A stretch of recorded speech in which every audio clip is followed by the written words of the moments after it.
Welcome to the world of science fiction Neon's Alien. Don't forget to like, subscribe, and tap the notification bell so you never miss a new story from Neon's Alien universe. The rain fell hard on the border colony of Zirali 9. The streets were muddy, the skies gray, and cold winds blew between the tall metal buildings.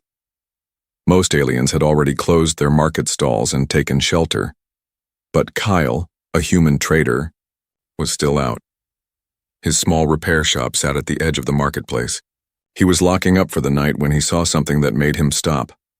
A small figure sat on the ground near the garbage bins, shaking in the rain. At first, he thought it was a pile of old clothes. But then the pile moved.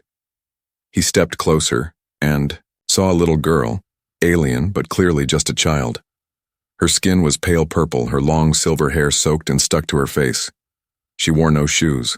Her thin arms hugged her knees, and her big glowing eyes stared out, full of fear and sadness. She was crying, but not loudly. The kind of quiet crying that comes when you already think no one will help you. Kyle looked around. People passed by without stopping. Some glanced at her, then walked faster. No one cared, not even the security drones. "Hey," Kyle said gently. He knelt down. "Are you okay?" The girl looked at him startled. She didn't answer. She pulled back, afraid. Kyle removed his jacket and held it. "Out. It's all right. I'm not here to hurt you." Still no answer. But when she saw the jacket, she hesitated, then reached out slowly. He wrapped it around her shoulders. She flinched at first, then relaxed as the warmth touched her skin. "Do you have family here?" he asked softly. She shook her head. "Do you have a name?" No reply. "All right," he said. "Let's get you warm first." He offered his hand. She looked at it for a long time. Then finally she took it. Back at Kyle's shop, he set her down on a soft chair and turned on the heater. He made warm soup, handed her a towel, and gave her a blanket. The girl didn't speak, but she watched everything carefully. She drank the soup slowly, holding the bowl in both hands like it might vanish. Kyle sat nearby, giving her space. "You can stay the night," he said. "No one will bother you here." She looked up at him. Her lips moved, but no sound came. Kyle smiled. "You're safe now." Hours passed. The girl fell asleep in the corner of the shop, curled under the blanket, still holding the jacket tight around her like a shield. Kyle stayed up late, wondering where she had come from. No ID, no mark, no sign of parents. He had seen many things. On Zirali 9, slavers, criminals, gangs. He had a feeling someone had thrown her away like trash, and now she was in his care. The next morning, Kyle checked the local registry. No missing child reports, no alerts. He asked a few merchants nearby. Shrugged. Probably a throwaway from the back worlds. Slavers dump the ones that won't sell. Kyle's fists clenched. "She's a child." The merchant laughed. "So? She's not human?" Kyle walked away without another word. Back at the shop, the girl was awake, sitting quietly on the floor, tracing shapes in the dust. Kyle knelt down beside her. "Do you want to stay a little longer?" She looked at him, then nodded once. He smiled. "Good. I could use a helper." He handed her a small screwdriver and a broken datapad. She looked confused. "Just play with it," he said. "No rules." She started poking at the screws, and for the first time she smiled. It was small, but it was real. That night, Kyle sat by the window, watching the stars above Zirali 9. He didn't know who the girl was. He didn't know where she came from. But he knew one thing: no child should cry alone in the rain, and as long as she stayed with him, she never would again. The little alien girl stayed, day after day. She sat quietly in Kyle's workshop, never speaking, but always watching. She would follow him around as he worked on ship engines, cleaned broken circuit boards, or handled customers. She never got in the way. She just stayed close, and whenever he gave her something, food, clothes, a blanket, She looked at it like it was magic. But what troubled Kyle most was her silence. She still hadn't told him her name. She still flinched when someone knocked on the door too loudly. She still froze whenever a patrol drone passed outside. Kyle had seen trauma before. He had worked in war zones, helped survivors. But this girl's silence was different. It wasn't just fear. It was abandonment, like she no longer believed anyone would come for her. So he decided to look for answers. He spent 3 days walking through different districts of Zirali 9. First, he went to the local registrar. No reports of a missing child that matched her. Then he went to the orphanage house. They hadn't accepted any girl with her description. Finally, he visited the underground traders' quarter. There, he met a man who knew too much. "Oh, the silver-haired one," the alien vendor said with a grin. "She was at the back market pens, wouldn't speak, wouldn't cry. Buyers don't like that. Boss said she was bad luck." Kyle's voice grew cold. "So they dumped her?" The vendor shrugged. "Happens all the time." Kyle clenched his fists. "And no one stopped them?"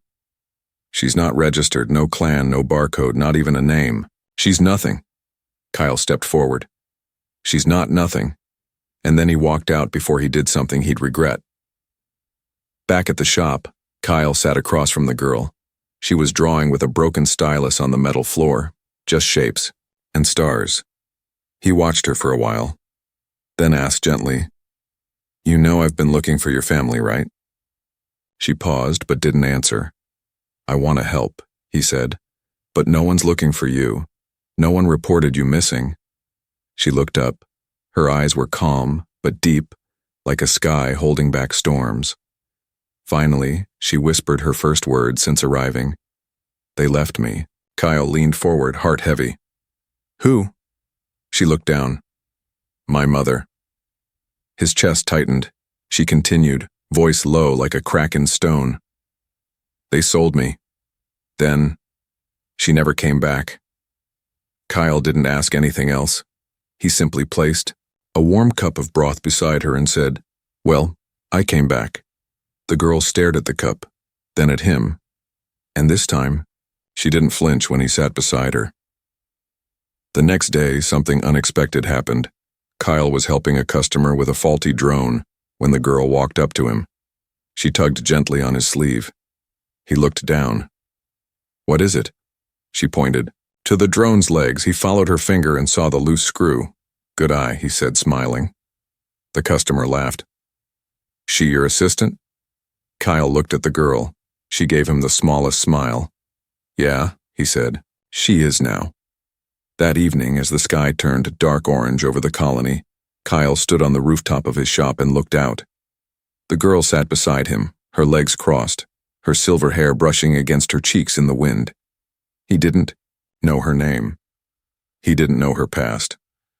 But somehow she had started to come back to life. Not because someone claimed her, but because he did. Without needing to. Without expecting anything in return. And somehow, that made all the difference. The bell over the shop door chimed. Kyle didn't look up at first. He was busy adjusting the stabilizer coils on an old hover cart, while the little girl, now fed, rested and stronger, sat nearby drawing shapes in the dust again. She still hadn't told him her name, but she stayed close, always close, like she didn't want him to disappear. The door opened again. Heavy footsteps echoed on the metal floor. Not boots, armor. Kyle glanced up and froze. A tall alien woman stood in the entrance. Her armor was scratched and battle-worn. Her shoulders were wide, her face sharp and proud. Long braids hung down her back, each strand marked with tiny silver rings, a war symbol. But her eyes, they weren't looking at Kyle. They were locked on the little girl. Her breath caught. Her whole body froze. The girl slowly looked up from her drawings and whispered a single word, "Mama?" The woman dropped to her knees so hard the floor shook. She opened her arms, tears falling from her glowing eyes. The little girl hesitated, then ran to her. They embraced like two pieces of a shattered heart coming back together. The warrior mother sobbed, not loud, but deep. She held her daughter tightly, her forehead pressed to the child's, whispering things in a language Kyle couldn't understand. But the meaning was clear. She had found what she lost, and she couldn't believe it. Minutes passed. Neither of them moved. Kyle stood silently, giving them space. Finally, the woman looked up at him. Her voice was rough but full of emotion. "You took her in?"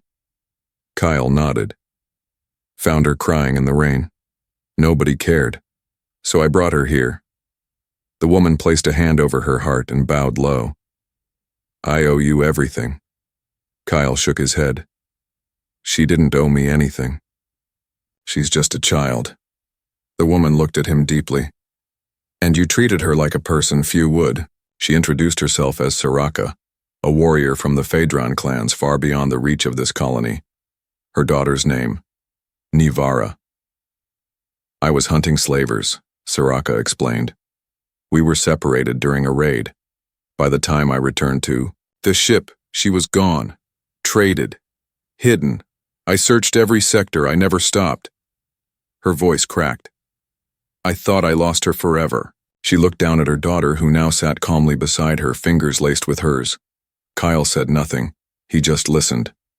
Soraka turned to him. "She remembers your voice." Kyle blinked. "What?" She said. "You didn't shout. You didn't touch her. You gave her food and let her speak when ready." She paused. "You gave her dignity. That is not something our people forget."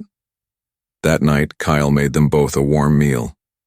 It was quiet, simple. Soraka didn't say much, but her eyes followed Kyle wherever he went.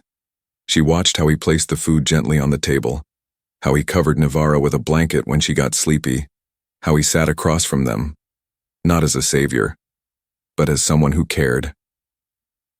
Later, when Nivara fell asleep curled in a chair, Soraka spoke again. "On my world," she said, "a warrior protects their people with strength." She looked at Kyle. "But today a human protected one of ours. With kindness." Kyle leaned back. "I didn't do anything special." Soraka stood slowly, and for the first time, her voice was soft. "You don't know how rare you are." Before she left for the night, she placed a strange glowing pendant on Kyle's work table. "This is a Phaedron life token," she explained. "It is given to those who save a bloodline." Kyle touched it carefully. "Feels heavy." "It is," Soraka replied. "It means you are now tied to our house. No one may touch you without answering to me." Kyle raised an eyebrow.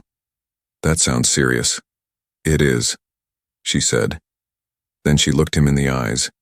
"And tomorrow, I will return." Kyle stood alone after they left. He looked around the shop, at the small blanket folded neatly in the corner, at the empty soup bowl on the table, at the glowing pendant resting in his palm. He didn't know what tomorrow would bring, but he had a feeling. It wouldn't be ordinary.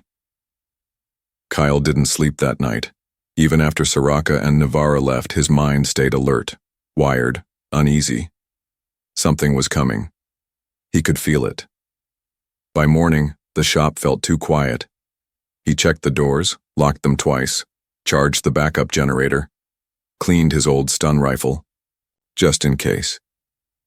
Outside, the usual noise of the Zerali 9 market filled the air, merchants shouting, engines humming, ships landing. But Kyle noticed the difference. Too many strangers in the crowd, too many eyes watching his shop. Then, around midday, he heard it, a whisper behind him. Not from a person, from the shop's defense scanner. Motion detected. Rear entrance, armed, not registered. Kyle moved fast. He hit the emergency lockdown. Metal shutters snapped down over the windows. The lights dimmed to combat mode. He grabbed the rifle and ran to the back. 3 shadows stood outside the rear service door. One of them had a glowing red tattoo across his neck. Kyle recognized it instantly. The slavers. They didn't knock. They blasted the door open. Smoke filled the hallway as 2 armored figures stepped inside with pulse weapons drawn. "Give us the girl," one barked. Kyle didn't hesitate. He fired once, blast to the chest. The man stumbled backward. The second attacker lunged at him, but Kyle ducked and swung a metal pipe straight into his knee. Both intruders fell back, stunned, but Kyle knew this wasn't over. He wasn't a soldier. He couldn't win this alone. He slammed a button on the wall. Emergency distress beacon, sent only to one frequency, Soraka's. 10 minutes passed. The slavers circled outside like hungry dogs. Kyle kept Navarra hidden in the storage room behind crates. She was scared but quiet, her small hands clutching the pendant Kyle gave her. He knelt beside her. "I promise I won't let them take you." She looked up. "Mama will come." Kyle smiled weakly. "Yeah, she will." Then the wall exploded. They weren't knocking anymore. 2 more came in, this time with heavier weapons. Kyle aimed, ready to hold them off, even if it cost him. But before he could fire, the ceiling split open. A blur of silver and fire dropped into the room. Soraka. Fully. Armored, twin blades on her back, plasma in her hands. She didn't speak. She moved. Fast. Precise. Terrifying. She disarmed one slaver with a single strike, blocked a blast with her shoulder plate, sent another flying into the shelves with a brutal kick. Kyle stood frozen, watching her fight like a storm made of metal and rage. When the last attacker fell unconscious, Soraka turned to Kyle, eyes blazing. "You're hurt?" she asked, breath steady. He shook his head.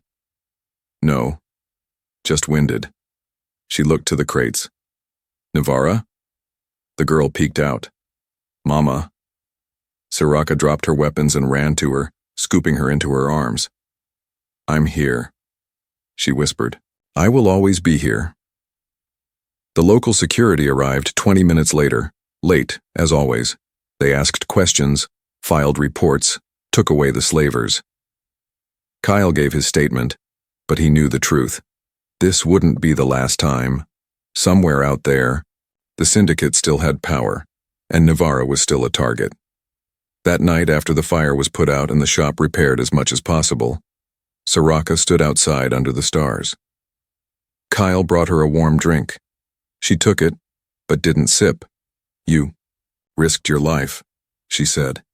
He shrugged. "So did you." "No," she said.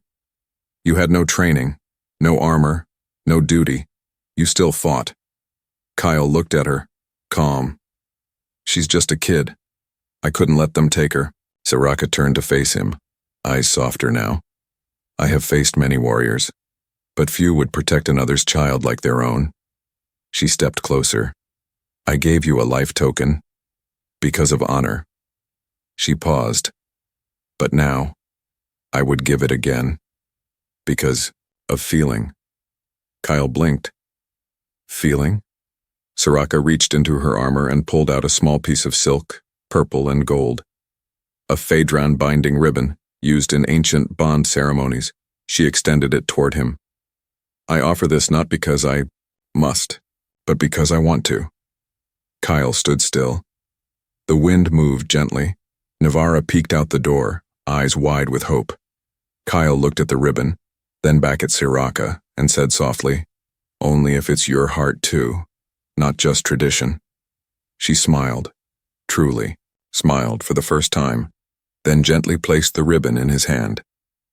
The sun rose quietly over Zerali 9. The streets buzzed with their usual noise, hoverbikes zooming past, merchants shouting about sales, and droids humming as they swept the dust. But inside Kyle's small shop, there was a strange, peaceful silence. Soraka sat at the corner table, dressed not in her battle armor, but in a soft robe stitched with her clan's colors, silver and dark violet. Her long braids were down. Her posture was relaxed, but her eyes, they stayed locked on him, on Kyle. He was fixing a power converter, hands blackened with grease. He cursed quietly when a wire sparked and shocked his finger. Soraka didn't laugh, but the corners of her lips lifted slightly. She had fought in wars, stood before kings, led warriors through death storms. But this human man, This quiet fixer with dirt under his nails and kindness in his eyes, unraveled her completely. Kyle looked up and caught her staring. Again. He raised an eyebrow. "You sure you don't want to help with this?" "I would only slow you down," she said, calmly sipping her tea. He smirked. "Not if you stare hard enough. Maybe the parts will fix themselves." She tilted her head. "Is that sarcasm?" He grinned. "Maybe." She liked that grin more than she would ever admit. Nearby, Navarra played with an old navigation tablet, giggling as it projected star patterns on the ceiling. Every now and then, she would run to Kyle, point at something and ask, "What's that one?" "That's Earth's moon," he'd say. She gasped. "It's so small," he chuckled. "Only from out here." Then she would turn to Soraka and say, "Mama, look what Kyle showed me." And every time Soraka's heart swelled. Her daughter laughed now. She smiled now. She called a human man her teacher, her protector, her safe place. Later that evening, Kyle cooked a simple dinner: vegetable stew, flatbread, and spiced water. He set the table for 3 without thinking. It had become a habit. They sat together, no formality, no tension, just a man, a mother, and a child, sharing warmth.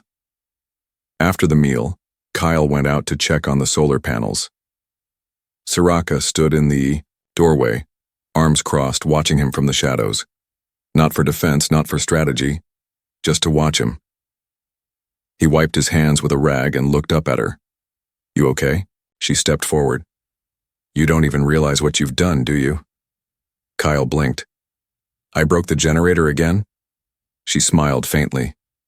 "You healed something. In both of us." He looked down, suddenly shy. "I didn't do much." "You did what no one else would," she said. "You didn't look away." She stepped closer, the night wind brushing her hair across her face. "I used to believe strength meant holding a weapon," she said. "Now I'm not so sure." Kyle swallowed, voice soft. "Sometimes kindness is harder than violence." She studied him. "You confuse me." "Why?" "Because you are not trained. But you are brave. You are not powerful. But people follow. You don't take anything, yet you are full of something rare." He looked her in the eyes. "I'm just me."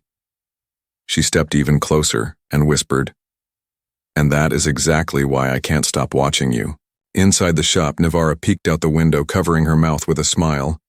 She saw it happening before they did. That night, after Kyle went to bed, Soraka sat near the firelight alone. She held the binding ribbon in her hand, slowly running her fingers over it. A sacred tradition, a vow of honor, a promise of unity. She had once thought of giving it out of duty, but now she wanted to give it out of love.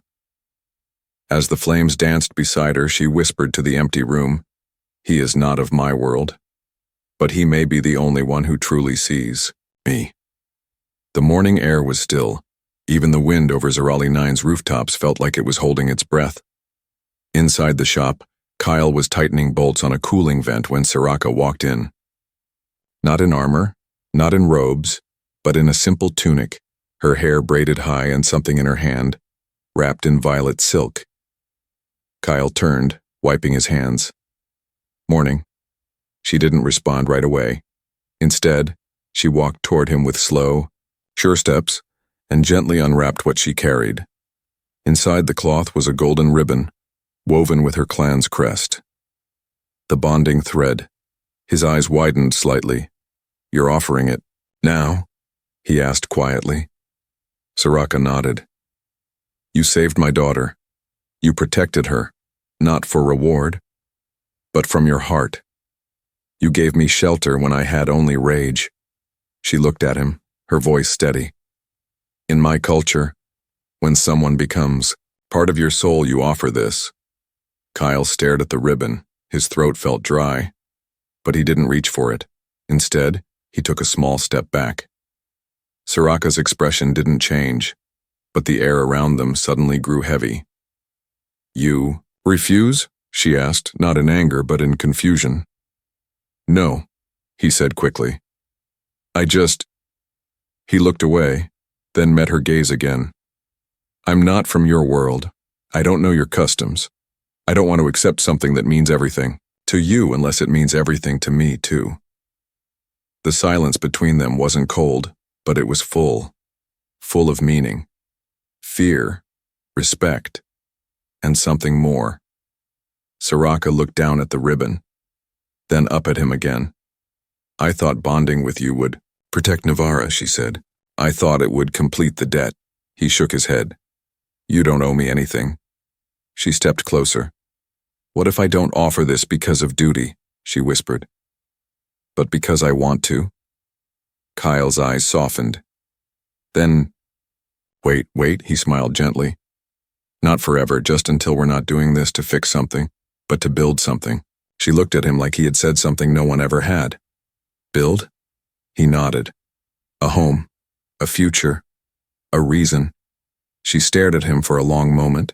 Then, slowly, she rewrapped the ribbon and held it to her heart.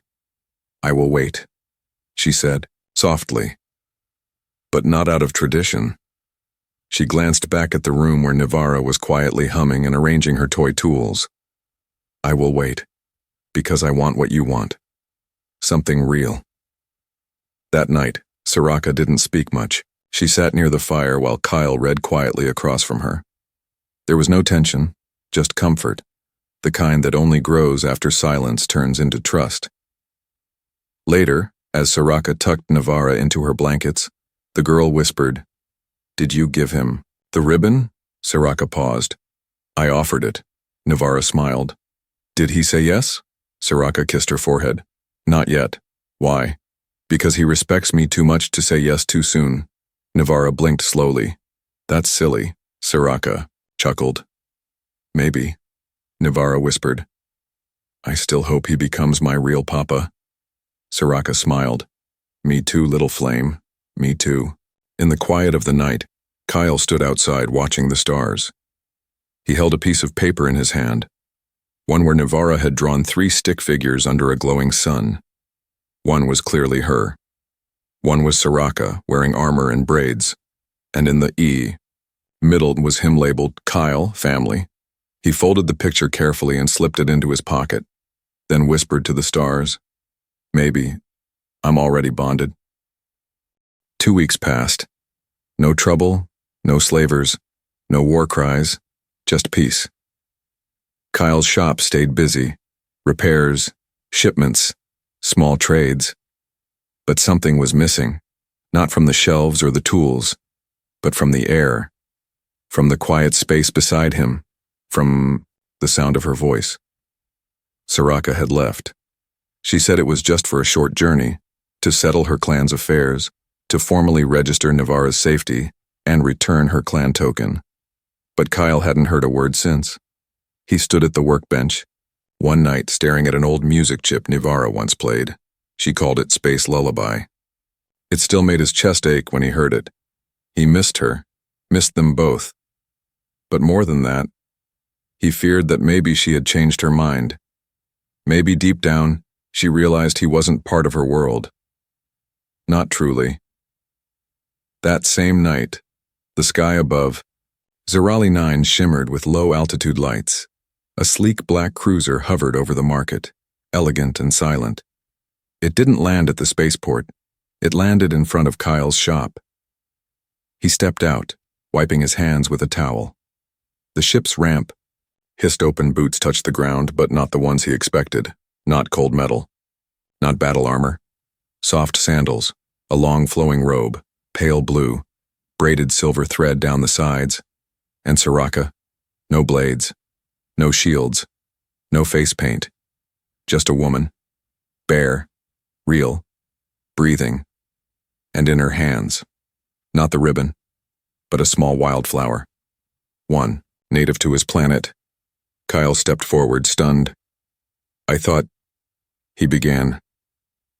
She held up the flower. This time I bring no clan, no customs, no duty. She took a step closer. I bring only this, something alive, something I picked because I thought it was beautiful, and it reminded me of you." Kyle didn't speak. She placed the flower gently in his palm, then whispered, "May I stay?" He looked at her, eyes full. "You didn't need to ask." She smiled. Tears glimmered. "I still wanted to."